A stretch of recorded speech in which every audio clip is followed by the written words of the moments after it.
नमस्कार। दोपहर के 3 बज चुके हैं। आप देख रहे हैं आज तक। मैं हूं आपके साथ चित्रा त्रिपाठी। देश में कोरोना की दूसरी लहर का पीक गुजर चुका है। तमाम राज्यों में केस घट रहे हैं। साउथ के कुछ राज्यों में मुश्किल जरूर है, लेकिन अब देश के सामने सबसे बड़ी आफत है तीसरी लहर की। क्या दूसरी के बाद अब तीसरी लहर कहर बर पाएगी?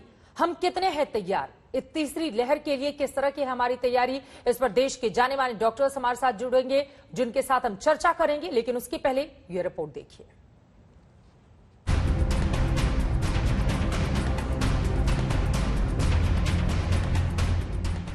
दिल्ली में झिलमिल इंडस्ट्रियल एरिया में एक बार फिर से मजदूर लौट रहे हैं। सोमवार से यहां फैक्ट्रियां शुरू हो रही हैं। राजस्थान में मिनी लॉकडाउन की तैयारी हो रही है। कोरोना से सबसे ज्यादा प्रभावित रहा महाराष्ट्र भी संभल गया है। मुंबई में हलचल शुरू होने वाली है। एमपी भी छूट देने के मूड में है। साफ है कि कोरोना कमजोर पड़ रहा है। सबसे बुरे दिन बीत गए हैं। दूसरी लहर का बुरा सपना खत्म हो रहा है। आंकड़े गवाही दे रहे हैं। शुक्रवार को देश में 1,73,000 नए केस सामने आए। ये 45 दिन में सबसे कम है। एक दिन में 2,51,000 से ज्यादा लोग ठीक हुए और रिकवरी रेट 90% को पार करके 90.80% रहा। पॉजिटिविटी रेट भी 10% से नीचे आ गया। कुछ राज्यों में ये 3% तक आ गया है। लेकिन ये आंकड़े इतनी राहत नहीं देते कि हम हाथ पर हाथ धरकर बैठ जाएं। सवाल ये कि दूसरी लहर के बाद क्या दूसरी के बाद तीसरी लहर आएगी? कब और कितनी मारक होगी तीसरी लहर? क्या हम तीसरी लहर के लिए तैयार हैं? क्या हमारा स्वास्थ्य ढांचा तीसरी लहर झेलने को तैयार है? जी हां, अब वक्त तीसरी लहर की तैयारियों को परखने का है। अब तो दूसरी लहर का पीक गुजरने के बाद देश को खोलने का है। क्या गारंटी कि 1.5 महीने से घरों में कैद लोगों के अचानक निकलने से कोरोना फिर सिर नहीं उठाएगा? दिक्कतें कई हैं। कई मोर्चों पर काम करना है। सबसे पहले वैक्सीनेशन का बड़ा मोर्चा है। आज की बात करें तो अब तक सिर्फ 20,89,02,445 लोगों को टीका लगा है। शुक्रवार को एक दिन में 30,62,000 लोगों को टीका लगा। रफ्तार यही रही तो पूरे देश को टीका लगाने में कई महीने लग जाएंगे। ऐसे में कई चुनौतियां हैं, जैसे टीकाकरण तेजी से बढ़ाना है, हेल्थ सिस्टम को मजबूत करना है, गांव तक सुविधाएं देनी है और जागरूकता लानी है। चुनौती बड़ी है। तीसरी लहर के लिए हमें तैयार रहना होगा। ब्यूरो रिपोर्ट, आज तक।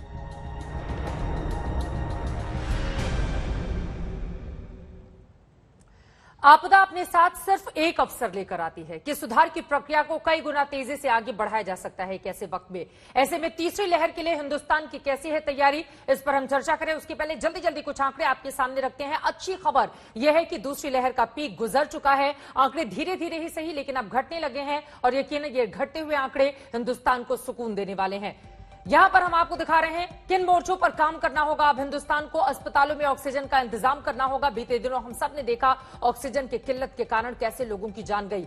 कोरोना की भरपूर जांच किट की उपलब्धता को हर हाल में सुनिश्चित करना होगा। जीनोम सीक्वेंसिंग की सुविधा को भी विस्तार दिए जाने की जरूरत है। दवाओं की उपलब्धता का सटीक इंतजाम करना होगा, क्योंकि दवाओं की कमी भी जगह जगह हम सबको देखने को मिली। कोरोना जांच के लिए जरूरत के मुताबिक लैब को भी बनाना होगा, ताकि आसानी से कोरोना जांच के लिए लोग जाएं और बिना देरी किए उनकी जांच तुरंत हो जाए और साथ ही उनके रिजल्ट भी तुरंत मिल पाए।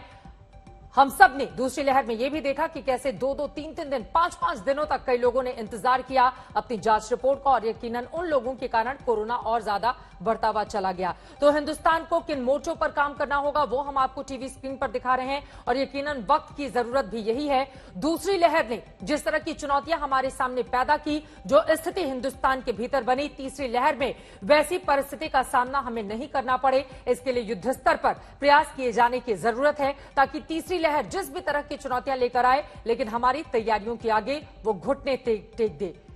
कोरोना की दूसरी लहर के सबब गांवों में स्वास्थ्य ढांचा सुधारना होगा। गांवों में जांच का इंतजाम करना होगा।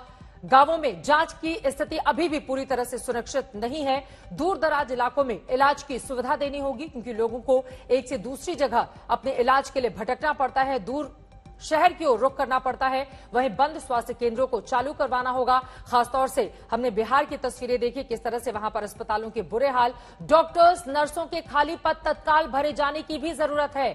स्वास्थ्य बजट को भी बढ़ाना होगा, ये अपने आप में बेहद महत्वपूर्ण है। स्वास्थ्य बजट बढ़ेगा, यकीनन उसके जरिए जो भी इंफ्रास्ट्रक्चर इसके लिए चाहिए उसका हम निर्माण कर पाएंगे। बीमारी पर जागरूकता लानी बेहद जरूरी है, स्वच्छता को जिंदगी का हिस्सा बनाना होगा। ये तमाम वो दूसरी लहर के सबक हैं जिसको हम सबको अपनाए जाने की जरूरत है। एम्बुलेंस सिस्टम को दुरुस्त करना होगा। एम्बुलेंस की खामियां किस कदर देखने को मिली, सिर्फ एक राज्य नहीं, हर एक राज्य से इस तरह की तस्वीरें सामने आई हैं। अस्पतालों में सीसीटीवी कैमरे भी लगाने होंगे ताकि उसके जरिए जो परिजन हैं वो अपने मरीजों को लेकर निश्चित हो सकें।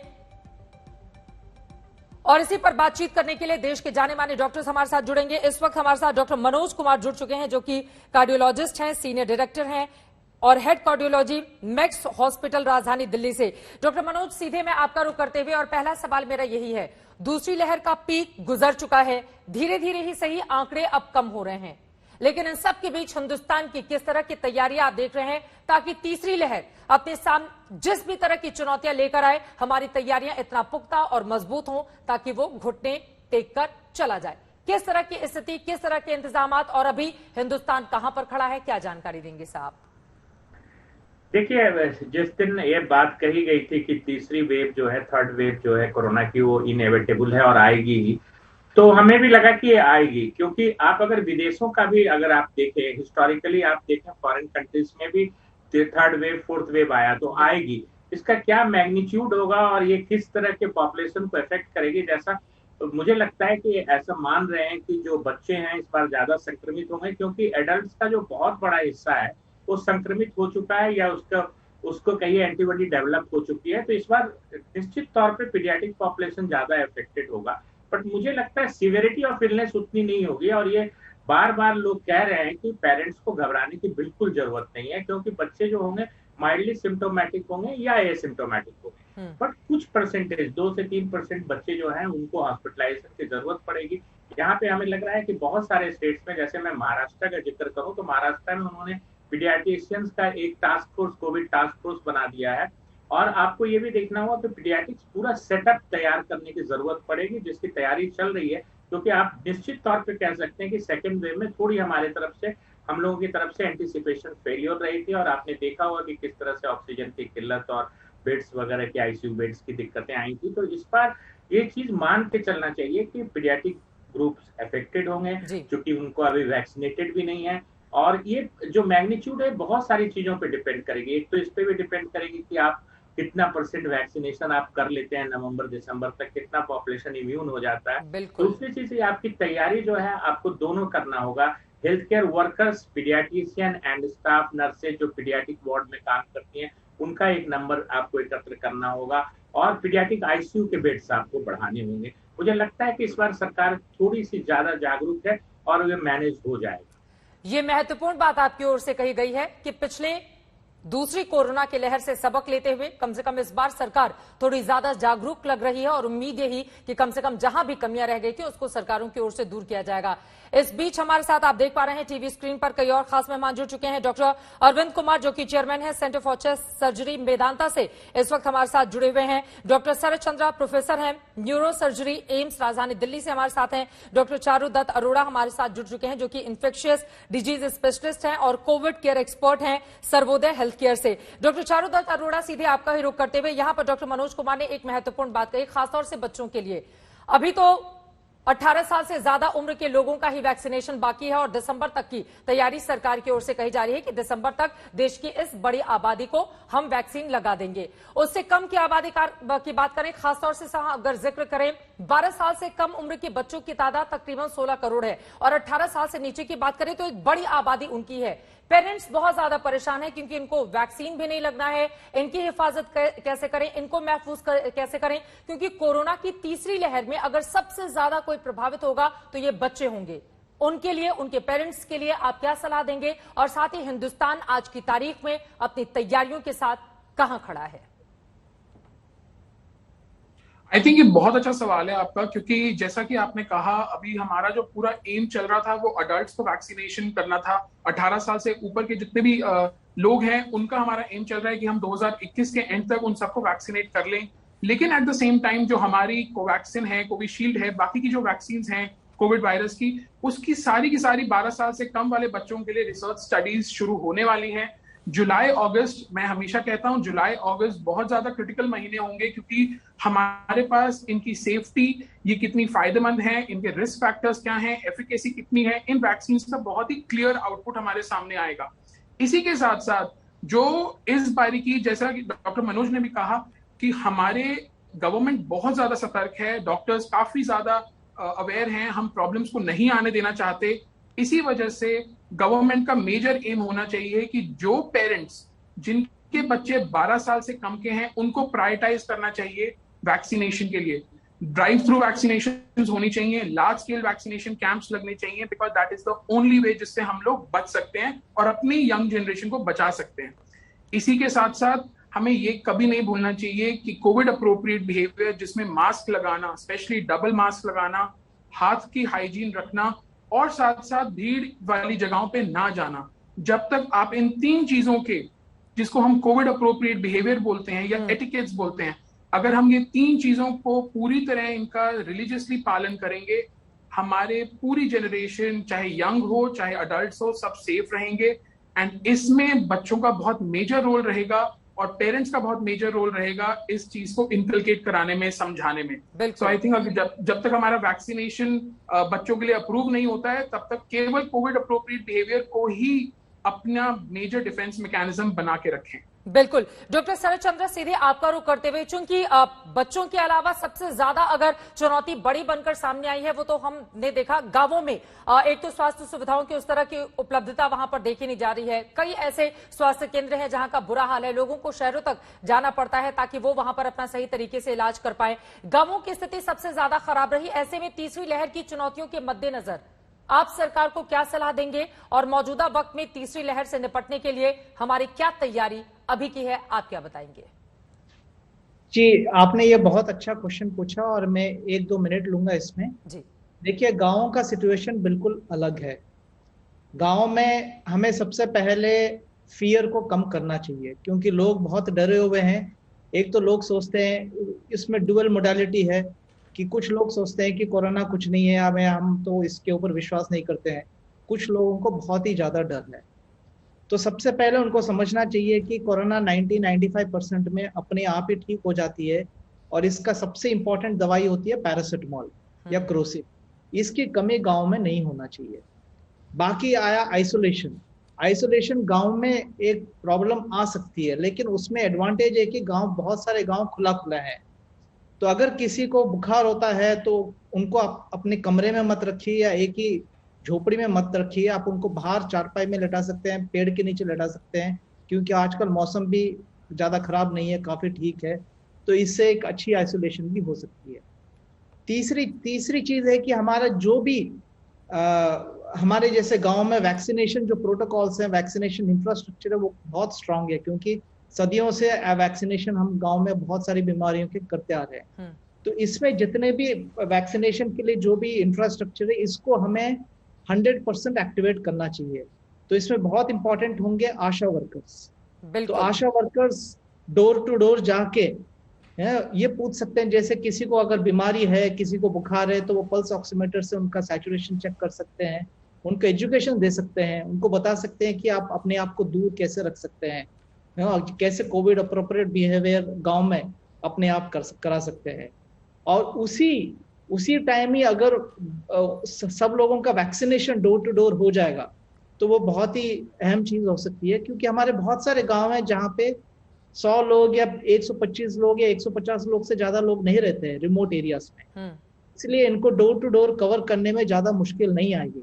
इसमें एडवांटेज यह है कि अगर हमने छोटे गाँव को अच्छी तरह कवर कर लिया तो ये जो मोडालिटी ऑफ स्प्रेड है ये रुक जाएगी। तो जहाँ जिस जगहों में हेल्थ केयर इंफ्रास्ट्रक्चर नहीं है, अगर वो जगह वैक्सीन से कवर हो जाए तो इसमें हमें बहुत अच्छी एडवांटेज मिल सकती है। बिल्कुल। चौथी बात है, मतलब ये थोड़ा कंट्रोवर्शियल हो सकता है जी, लेकिन गांव में बहुत सारे क्वैक्स भी काफी प्रेवलेंट है। तो जैसे कि आपको डिलीवरी करानी है तो बहुत लोग आया के पास ही जाते हैं जो कोवैक्स हैं, जो ऑथराइज नहीं है, फिर भी वो डिलीवरीज कंडक्ट करते हैं। वैक्सीनेशन के लिए और कोविड अप्रोप्रिएट बिहेवियर के एजुकेशन के बारे में अगर इनको भी अगर हम एक तरह का हम एक्टिवेट करके इनको भी अपने साथ ले लें, क्योंकि बहुत सारी जगहों में हो सके ऑथराइज्ड हेल्थ वर्कर्स की नेटवर्क्स ना हो, तो इन जगहों में अगर इनको हम अपने साथ लेके इनको थोड़ी बहुत ट्रेनिंग देके बिल्कुल हम बताएं कि आप भी अगर डोर टू डोर कवर कर सकते हैं, क्योंकि इनका जो कवरेज है बहुत एक्सटेंसिव होता है, बिल्कुल more than the regular health care workers. बिल्कुल तो ये भी अगर हम अपने साथ ले लें तो ये एक बहुत बड़ी कवरेज हमें सर, ये महत्वपूर्ण जानकारी आपकी ओर से दी गई है और उम्मीद यही कि इस सलाह को जो हमारी सरकार है, चाहे वो केंद्र की हो या फिर राज्यों की सरकार हो, वो इसको जरूर सुनेंगे और लागू करेंगे, क्योंकि दूसरी लहर ने अपने पीछे बहुत सारे सबक छोड़े हैं और उस सबक को तत्काल सीखकर आगे की तैयारियों में हमें जुटना होगा, वरना आगे और बड़ी परेशानी लिए तीसरी लहर हमारे सामने दस्तक देने को तैयार है। देश भर में कोरोना के मामले तेजी से घट रहे हैं। दिल्ली वालों ने कोरोना की दूसरी लहर का सबसे ज्यादा कहर झेला, लेकिन अब दिल्ली में भी मामले घटते जा रहे हैं। बीते 24 घंटे में 1100 नए केस सामने आए हैं, तो सोमवार से दिल्ली नए अनलॉक के दौर में कदम रखेगी।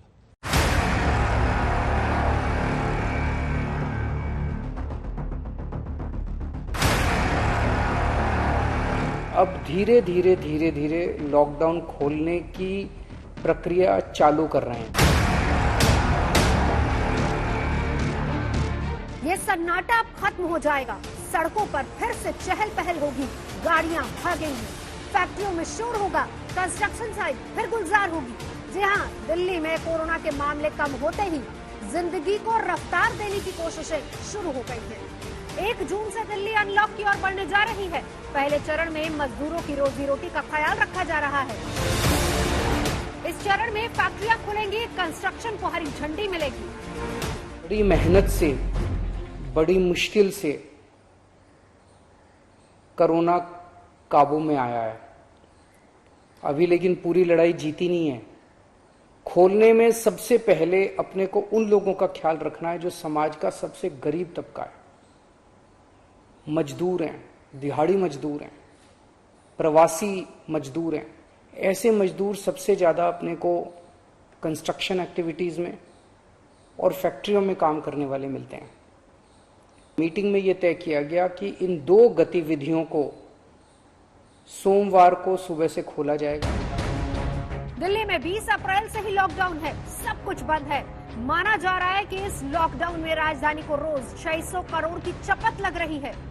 रोज खाने कमाने वालों का हाल बेहाल है। प्रवासी मजदूरों को घर लौटना पड़ रहा है। 19 अप्रैल से 14 मई के बीच 8 लाख से ज्यादा मजदूर पलायन कर गए। ऐसे में सवाल है कि 1 जून से फैक्ट्रियां खुलेंगी, कंस्ट्रक्शन का काम शुरू होगा, तो क्या मजदूर काफी होंगे?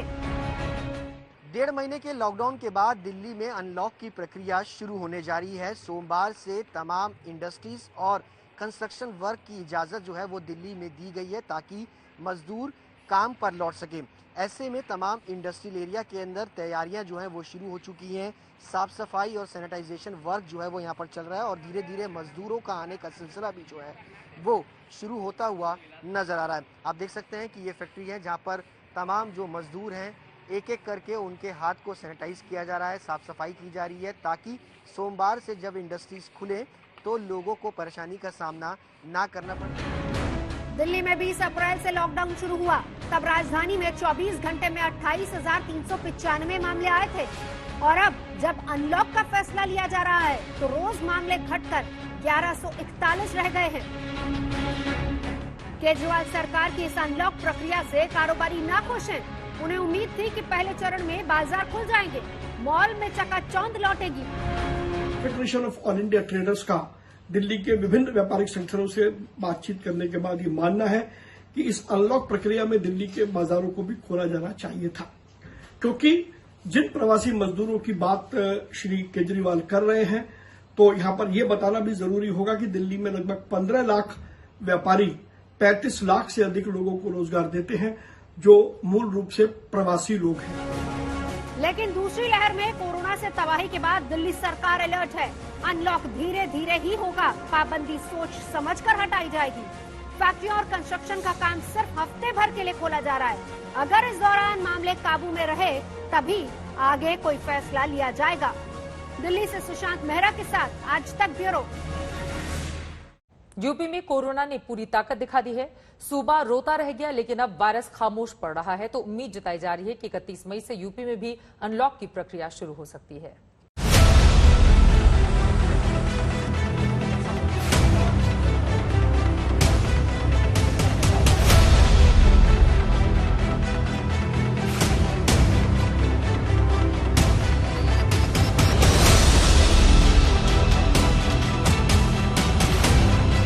उत्तर प्रदेश में कोरोना की दूसरी लहर कंट्रोल में आ रही है।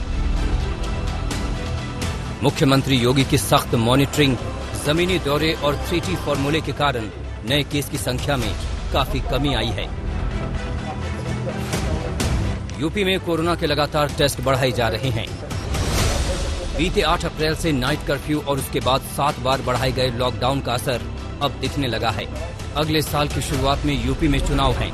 उससे पहले योगी सरकार सुपर एक्शन में है। कोशिश पब्लिक में ये मैसेज देने की है कि हम कोरोना काल में आपके साथ खड़े रहे। जिनके अपनों की मौत हुई या फिर उन्हें इलाज में बहुत परेशानी हुई, उनका गुस्सा स्वाभाविक है। लेकिन सीएम योगी आदित्यनाथ का दावा है कि कोरोना अब कंट्रोल में है। वो खुद राज्य के तूफानी दौरे पर हैं। जिले जिले जाकर वो कोविड केयर सेंटर से लेकर अस्पतालों का जायजा ले रहे हैं। कोविड को लेकर शुरुआती हाहाकार के बाद अब हालात बेहतर होने लगे हैं। क्या दूसरा जो वेव आया उसको पकड़ने में थोड़ी देर हो गई? देखिए, कोई देर नहीं हुई। हर चीज को समय के अनुरूप चलाने का प्रयास हो रहा था। लेकिन आप इस बात को मानते हैं कि फर्स्ट वेव की तुलना में सेकंड वेव में संक्रमण कई गुना ज्यादा था, 30 से 50 गुना अधिक था। और अचानक ये सारी चीजें हुई, लेकिन आज आप देख रहे होंगे सारी चीजें अपने सामान्य स्थिति में आ रही हैं। नए आंकड़ों के मुताबिक यूपी के 2 जिलों में कोई केस नहीं है। 16 जिलों में सिंगल डिजिट में केस हैं। वहीं 53 जिलों में डबल डिजिट में केस हैं और सिर्फ 4 जिलों में सैकड़ा में केस हैं। यूपी के सीएम योगी आदित्यनाथ राज्य में तूफानी दौरों के बीच कोरोना का कंट्रोल करने का दावा ठोक रहे हैं। हम आपको बता दें कि बीते 20 दिनों के भीतर सीएम ने प्रदेश के सभी 18 प्रशासनिक मंडलों और 40 से अधिक जिलों का दौरा किया है। इन जिलों में सैफई और अलीगढ़ जैसे जिले भी शामिल हैं, जिन्हें बीजेपी के विरोधियों का गढ़ कहा जाता है। कोरोना के दौर में विपक्ष आपको छोड़ नहीं रहा, बख्श नहीं रहा और लगातार हमले भी जारी। हमारा काम विपत्ति और आपदा के समय में जनता की सेवा हमारी प्राथमिकता है। जो लोग आपदा के समय में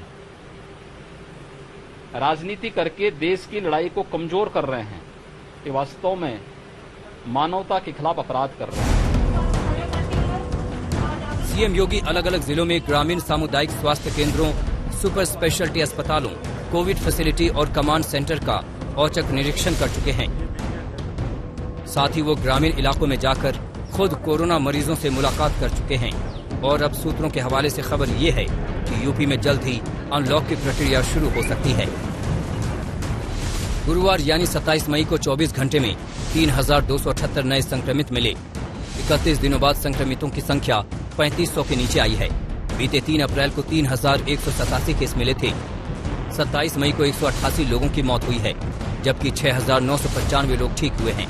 इसके बाद रिकवरी रेट बढ़कर 95% के पार हो गया है, जबकि पॉजिटिविटी दर घटकर 1.1% पर आ गई है।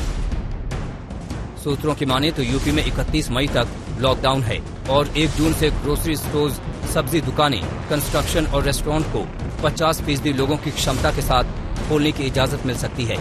लेकिन शॉपिंग मॉल, सिनेमा हॉल और सैलून अभी बंद रहेंगे। हम आपको बता दें कि यूपी में 8 अप्रैल जिन जिन जिलों में 500 से ज्यादा एक्टिव केस, वहां नाइट कर्फ्यू। 17 अप्रैल पूरे प्रदेश में रविवार का लॉकडाउन लगाया गया। 20 अप्रैल शनिवार रविवार वीकेंड लॉकडाउन का ऐलान। 30 अप्रैल वीकेंड लॉकडाउन पहले 1 दिन बढ़ाया गया, फिर 6 मई तक बढ़ा। 5 मई लॉकडाउन बढ़ाकर 10 मई तक कर दिया गया। 9 मई लॉकडाउन बढ़ाकर 17 मई तक कर दिया गया। 15 मई लॉकडाउन बढ़ाकर 24 मई तक कर दिया गया। 24 मई लॉकडाउन बढ़ाकर 31 मई तक कर दिया गया। अब यूपी में कोरोना कंट्रोल में आ गया है। प्रदेश में 3.5 लाख से ज्यादा कोविड टेस्ट रोजाना किए जा रहे हैं, जो अब तक सबसे रिकॉर्ड टेस्ट की संख्या है। लिहाजा यूपी में अनलॉक की खबर भी जल्द आ सकती है। आज तक ब्यूरो। थमी दूसरी लहर, आगे तीसरा कहर, उसके लिए हिंदुस्तान की क्या है तैयारी? इसी बात को लेकर देश के जाने माने डॉक्टर्स के साथ लगातार हमारी ये चर्चा जारी है। देश में जब अनाज की कमी थी, हमने हरित क्रांति की। नौनिहालों के लिए जब दूध की कमी हुई, हमने श्वेत क्रांति की। 90 के दशक में आर्थिक मोर्चे पर जब हिंदुस्तान जूझ रहा था, उस समय हमने आर्थिक सुधार किए। मौजूदा वक्त में जब हम सब ने देखा कि किस तरह से दूसरी लहर ने हिंदुस्तान को परेशान कर दिया, तो क्या वक्त स्वास्थ्य क्रांति का है और आगे इस दिशा में कैसे कदम आगे बढ़ाए जाने चाहिए, डॉक्टर से हम जानेंगे। लेकिन उसके पहले अलग अलग राज्यों के मुख्यमंत्रियों की ओर से अपने राज्य की तैयारियों को लेकर क्या कुछ जानकारी दी गई है, पहले वो सुनिए। आप सबसे मेरी अपील है, हम इस महामारी से सभी लोग किसी न किसी रूप में प्रभावित हैं। इस बृहद अभियान के खिलाफ हम सबको एकजुट होकर के आम नागरिक को भी जागरूक करना पड़ेगा। जितना बचाव कर सकता है करें। अन्य लोगों को बाहर निकलना ही है आवश्यक कार्य से, तो वे मास्क और 2 गज की दूरी का पालन अगर कर सकें तो कोविड से बचने के लिए उत्तम उपाय है। मेरी आप सब लोगों से गुजारिश है कि कोरोना से संबंधित जो भी एहतियात है उसको जरूर बरतें। दोनों चीजों के लिए, एक तो अपनी सुरक्षा के लिए, अपने परिवार की सुरक्षा के लिए, अपनी सेहत के लिए, अपनी जिंदगी के लिए, और दूसरा ये कि सारे मिलके अगर कोविड की एहतियात बरतेंगे तभी दिल्ली के अंदर 2 और इकोनॉमिक एक्टिविटीज लॉकडाउन खुलना चालू होगा। अगर कोरोना फिर से बढ़ने लग गया, हमारे पास कोई चारा नहीं बचेगा फिर से लॉकडाउन लगाने के लिए। आज इस स्थिति में पहुंच गए मध्य प्रदेश। आज लगभग 1800 के आसपास पॉजिटिव केस पूरे प्रदेश में आए हैं। हमारे एक्टिव केस अब घट के 33,000 के आसपास रह गए।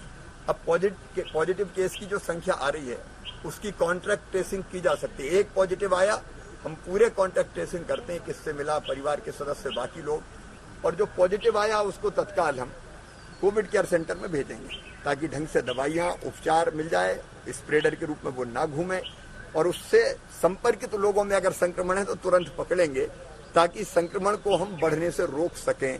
इसलिए कोविड केयर सेंटर हमारे लिए बहुत उपयोगी है। साथ में घर घर सर्वे का काम भी हमारे चलेगा। कोविड के मामलों में हिमाचल में हमने देखा कि गिरावट तो काफी आई है। 40,000 से अब एक्टिव केस का नंबर हमारा मेरे ख्याल में 20,000 तक आ गया, और 20,000 आने के बाद इससे मालूम पड़ता है कि हम काफी हद तक जो है उसमें ठीक दिशा में आगे बढ़ रहे हैं। लेकिन अभी तक फिर भी जो डेथ हो रही है वो चिंता का विषय जरूर बना हुआ है। तो अलग अलग राज्य अपने हिसाब से तैयारी कर रहे हैं। यकीनन दूसरी लहर ने एक बड़ा सबक छोड़ा है। जो कमियां रह गई उसको तत्काल दुरुस्त किए जाने की जरूरत है। इन सब के बीच राजधानी दिल्ली से बड़ी खबर सामने आ रही है, सीधे उसका हम रुख करेंगे। आपको बता दें, दिल्ली में लगातार कोरोना के आंकड़े कम होते हुए चले जा रहे हैं, जो राजधानी दिल्ली वासियों के लिए एक अच्छी खबर है। इसी वजह से अब अनलॉक की प्रक्रिया भी राजधानी दिल्ली में शुरू की जाएगी। सोमवार से लोगों को राहत मिलेगी। दिल्ली में 24 घंटे में 956 दिल्ली में सुस्त पड़ गई है कोरोना की दूसरी लहर। कोरोना के सक्रिय मरीज 13,000 के आसपास जाकर पहुंच चुके हैं और दिल्ली में 24 घंटे में सिर्फ 956 नए केस दर्ज किए गए हैं, जो अपने आप में एक ऐसा आंकड़ा है जो दिल्ली वासियों के लिए कम से कम राहत के संकेत देता है। डॉक्टर चारुदत्त, सीधे मैं आपका रुख करते हुए 24 घंटे में राजधानी दिल्ली में 956 केस दर्ज किए गए हैं, जो 2 महीने में सबसे कम है ये नए केस। किस तरह की राहत इन आंकड़ों के जरिए महसूस की जा सकती है दिल्ली वालों के लिए? ये बहुत ही अच्छी खबर है जो भी आपने बताई है कि हमारे दिल्ली में कोविड के केसेस कम होते जा रहे हैं। इवन सबके हिसाब से जो हमारे भी एपिडेमियोलॉजिस्ट हैं, जितने भी साइंटिस्ट हैं, उन सबके एक्सपर्ट्स के हिसाब से सेकेंड वेव पीक खत्म हो चुका है, डिक्लाइन शुरू हो चुका है। ये बहुत ही अच्छी बात है। ये हम वी मस्ट कंटिन्यू, हमें इसी चीज को कंटिन्यू करते रहना चाहिए। पर हमें ये सबसे इंपॉर्टेंट ध्यान रखना चाहिए कि हमें इस वेव से क्या सीखने को मिला। क्या हम इस बारी भी उतने ही फिर लूज हो जाएंगे? क्या हम अपना कोविड अप्रोप्रिएट बिहेवियर फॉलो करना भूल जाएंगे? क्या हम फिर से भीड़ भड़के वाली जगहों पे चले जाएंगे बिना मास्क लगाए?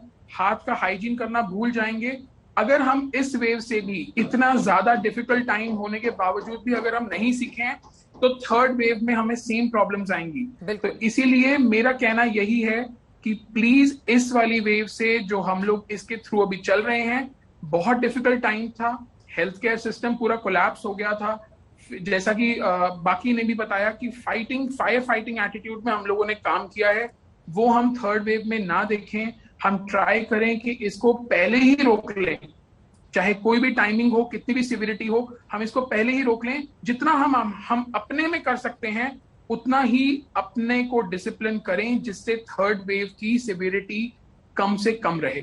बिल्कुल, अब उसके लिए क्या करना होगा ये अपने आप में महत्वपूर्ण सवाल है। डॉक्टर शैलेश जैन भी हमारे साथ इस वक्त जुड़ चुके हैं, जो कि डायरेक्टर हैं डिपार्टमेंट ऑफ लंग्स ट्रांसप्लांट के।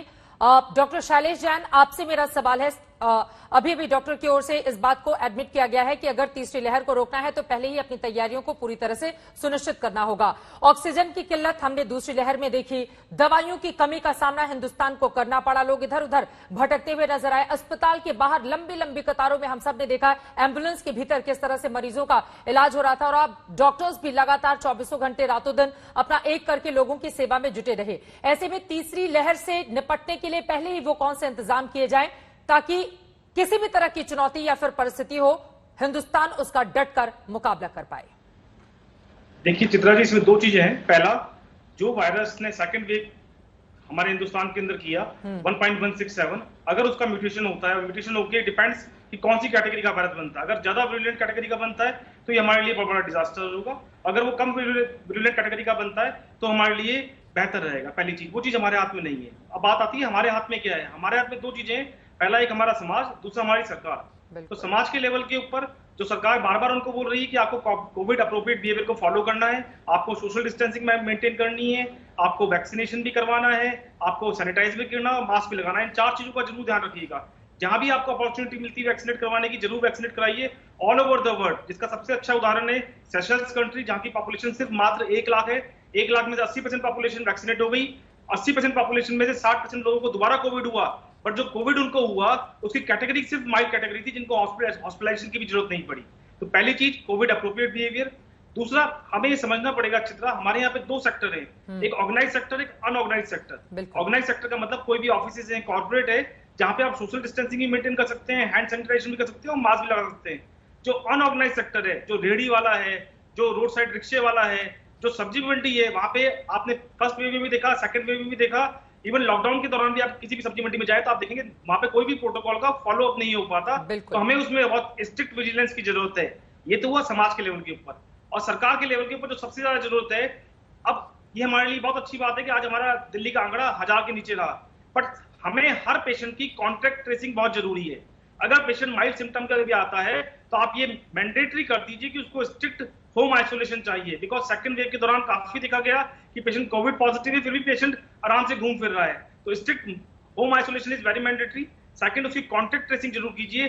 थर्ड, कौन सा वायरस म्यूटेंट आया है इसके लिए जीनोमिक सीक्वेंसेस जरूर कीजिए। और फोर्थ, अटमोस्ट इंपॉर्टेंट, जितना जल्दी पेस के ऊपर आप पूरे हिंदुस्तानियों को वैक्सीनेट कर सकते हैं, वैक्सीनेट करने की कोशिश। बिल्कुल, लेकिन वैक्सीनेशन के लिए अभी दिसंबर तक, चूंकि एक बड़ी आबादी तक वैक्सीन पहुंचने में वक्त लगेगा, इस वजह से दिसंबर 2021 की तारीख तक का वक्त तय किया गया है। अब यहां पर मैं सीधे डॉक्टर शरद आपका रुख करते हुए, चूंकि अपने आप में बेहद महत्वपूर्ण है जो जानकारी बाकी डॉक्टर्स की ओर से दी गई है, अब ऐसे में दो सवाल मेरा आपसे ये, पहला ये कि क्या दवाइयों की किल्लत और ऑक्सीजन की कमी को दुरुस्त करने की दिशा में हम कदम बढ़ा रहे हैं, और मेरा दूसरा सवाल ये वैक्सीनेशन को लेकर, अगर अक्टूबर के आसपास कहा जा रहा है तीसरी लहर आएगी, अब उस समय तक एक बहुत बड़ी आबादी ऐसा नहीं होगा कि उसको वैक्सीन लग चुकी होगी, ऐसे में किस तरह का व्यवहार जो आम जनता है उसको अपनाए जाने की जरूरत है, क्योंकि दिल्ली और आसपास के कई ऐसे राज्य हैं जहां पर हम देख रहे हैं कि अब धीरे धीरे ही सही कोरोना का पीक बीत जाने के बाद अब वहां पर अनलॉक की दिशा में भी राज्य सरकारें कदम आगे बढ़ा रही हैं। तो लोगों की भागीदारी को किस तरह से सुनिश्चित किया जाए ताकि इस जंग में हम कामयाब हो पाए?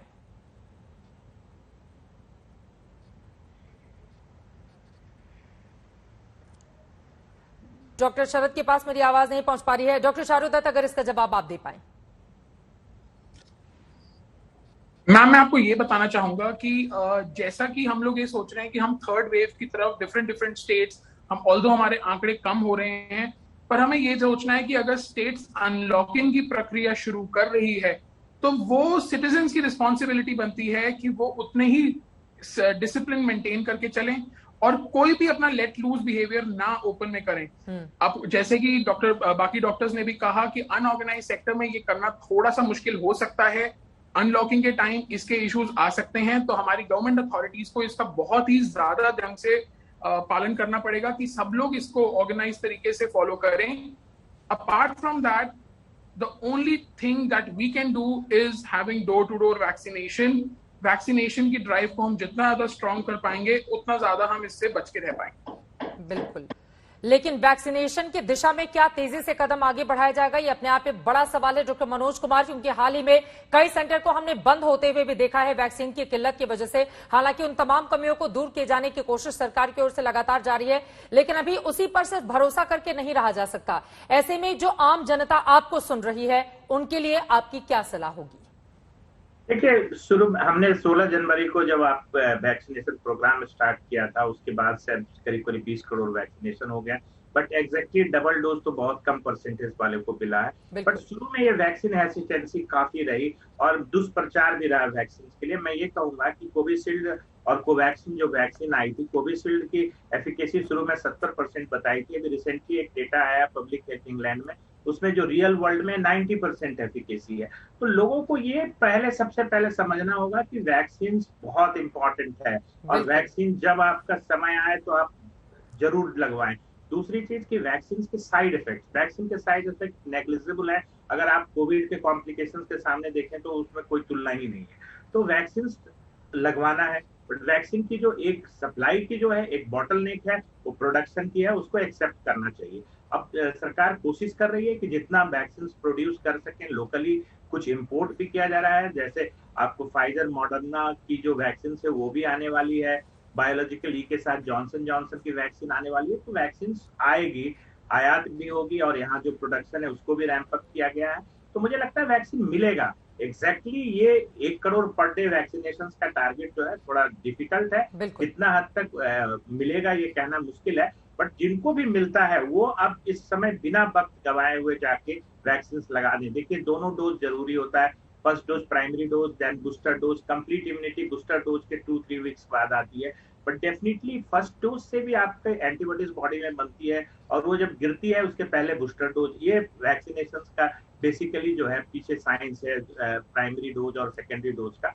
तो कम से कम 1 डोज वैक्सीन लेने के लिए आपको जाना पड़ेगा। जहां तक केंद्र सरकार ने भी कोर्ट में ये दलील दी थी कि भाई वो घर से डोर टू डोर वैक्सीनेशन में प्रॉब्लम है, क्योंकि एडवर्स इफेक्ट आफ्टर इम्यूनाइजेशन के लिए आधे घंटे के लिए ऑब्जर्वेशन पीरियड की जरूरत होती है। बट मुझे लगता है कि लार्जर पॉपुलेशन में लगा है, साइड इफेक्ट्स बहुत कम है, एनाफाइलेक्सिस या जो बहुत सीवियर एलर्जिक रिएक्शन वो कम है। तो इनको अब डोर टू डोर कैंपेन के आधार पे पंचायत में जाके छोटे छोटे जहाँ पे ग्राम पंचायत है, गाँव में भी वैक्सीनेशन को बढ़ाना पड़ेगा। और लोगों को मैं ये जस्ट निवेदन करूंगा कि कोविड अप्रोप्रिएट बिहेवियर को पालन करें और जब भी आपको वैक्सीन की का मौका मिले या जब भी आपका नंबर आए जाके जरूर वैक्सीन लगाएं, साइड इफेक्ट्स और दुष्प्रचार से बचें। और वैक्सीन को लेकर जो भ्रम की स्थिति है उसको तत्काल दूर किए जाने की जरूरत है और उसके लिए जरूरी है कि सरकार जागरूकता भी फैलाए, क्योंकि बहुत सारे लोग ऐसे रहे जिनको वैक्सीन लगने के बाद 1-2 दिनों तक बुखार आता रहा या कमजोरी महसूस होती रही। उन लोगों के भीतर एक डर का माहौल भी देखने को मिला, खासतौर से गांवों में लेकर इसको भ्रम की स्थिति पैदा हो गई है। इसी वजह से बहुत सारे ऐसे लोग हैं जो गांवों में वैक्सीन लगवाने से बचने की कोशिश करते हुए भी नजर आ रहे हैं और इस तरह के वीडियोज हमारे पास आ रहे हैं जो यकीनन चिंता का सबब है। डॉक्टर शैलेश जैन, ऐसे में मैं आपका रुख करते हुए, एक तो भ्रम की स्थिति को दूर करना यह सरकार की जिम्मेदारी है ताकि वो लोगों को जागरूक करे, लेकिन मेरा सवाल आपसे, तीसरी लहर तो अक्टूबर के आसपास आने की बात कही जा रही है, लेकिन इन सब के बीच ब्लैक फंगस, व्हाइट फंगस, इसको लेकर भी डर और दहशत का माहौल देखने को मिल रहा है। तो ऐसे लोगों को जो कोरोना को मात दे चुके हैं या फिर जिनके भीतर ब्लैक फंगस को लेकर डर का माहौल है, उनके लिए आपकी क्या सलाह होगी? मैं उससे पहले एक चीज कहना चाहूंगा चित्रा आपसे, हर हिंदुस्तानी से पहले सबसे ज्यादा रोल आज तक जैसे पॉपुलर चैनल्स का है पब्लिक को गाइड करने के लिए, पब्लिक को एजुकेट करने के लिए। हिंदुस्तान में एक ट्रेंड चलता है कि अभी कोरोना की जैसी सेकंड वेव गायब होगी, हमारे हर चैनल से कोरोना के बारे में डिस्कशन भी गायब हो जाता है। You just made a protocol कि आपको कोविड अप्रोप्रिएट बिहेवियर के बारे में हर हिंदुस्तानी को ढंग से समझाना है। अब दूसरी बात हम जो वैक्सीन की कर रहे थे, मेरा अनुभव और मेरा डिस्कशन जो डॉक्टर अरोड़ा से भी हुआ है, जो कोरोना की हिंदुस्तान के अंदर मुहिम चला रहे हैं, मुझे पर्सनली ऐसा लगता है कि वैक्सीन के मामले में हम बाहर से वैक्सीन नहीं मंगा पाएंगे, चाहे फाइजर की हो, चाहे मॉडर्ना की हो, चाहे J&J की हो। 1 या 2 महीने के अंदर आप हिंदुस्तान के अंदर 1 या 2 कंपनी को और देखेंगे जो mRNA बेस्ड और DNA बेस्ड वैक्सीन लेके आ रहे हैं, और खासतौर से जो DNA बेस्ड वैक्सीन आएगी वो सिंगल डोज की वैक्सीन आएगी। अब आप कह रहे थे black fungus, white fungus, yellow fungus की हम बात करते हैं, ये बिल्कुल समझिए कई स्टेट के अंदर ऐसे पेशेंट भी आए जिन्होंने ऑक्सीजन भी नहीं लिया, जिन्होंने स्टीरॉइड भी नहीं लिया, जो बेचारे माइल्ड पेशेंट थे, होम आइसोलेशन के अंदर थे, उनके अंदर भी ब्लैक फंगस मिला है। तो हमें सबसे पहले तो ये एस्टेब्लिश बहुत करना जरूरी है कि ब्लैक फंगस का मेन इटियोलॉजी क्या है, क्या ये स्टीरॉइड है, क्या ये डायबिटीज है। पर जो मोटे मोटे तौर पर समझ में आ रहा है ये बिल्कुल है, अगर आपने इरेशनल यूज किया स्टीरॉइड का, अगर आपका sugar during the treatment of COVID uncontrol रहा है, अगर ऑक्सीजन आपका स्टेराइल वाटर में नहीं लिया, तो चांसेस ऑफ ब्लैक फंगस और दूसरे फंगस के ज्यादा रहते हैं। वक्त की मेरे पास कमी है, माफी के साथ आपको रोकना पड़ा है, लेकिन लोगों को डरने की नहीं, जागरूक रहने की जरूरत है। हमारे डॉक्टर्स लगातार यही बातें और यही सलाह देश की जनता को दे रहे हैं।